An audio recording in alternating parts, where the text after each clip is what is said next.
అసలు కులము అనేది ఎక్కడి నుంచి వచ్చింది? హిందూ మతం నుంచి కాదా? మతం లేకుండానే కులం ఉన్నదా? హిందూ మతంలో కులాలు అంతర్భాగం అవునా కాదా? ఆయన కాపు కులానికి ప్రతినిధిగానే చాలాసార్లు మాట్లాడుతుంటాడు. కాపు కులస్తులు కూడా ఈయనంత ప్రతినిధిగా చూస్తుంటారు కదా. మరి కులాన్ని ఆయన ఎందుకో వదులుకోలేదు?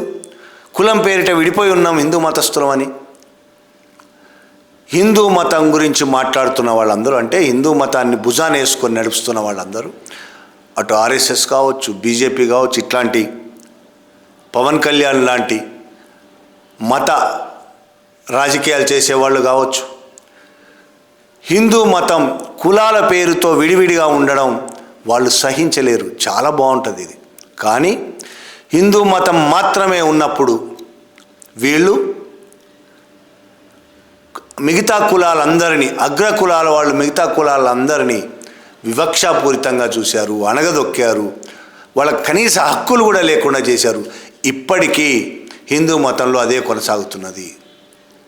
దళితులను ఇప్పటికీ దళితులు ఊరవతలే ఉన్నారు, పల్లెలే వాళ్ళవి, ఊరవతలనే ఉంటారు. ఆదివాసులు అయితే అడవుల్లోనే ఉంటారు. బీసీలు మిగతా బీసీల్లో కూడా అగ్రకులాలు కలుపుకుంటాయా? కలుపుకో.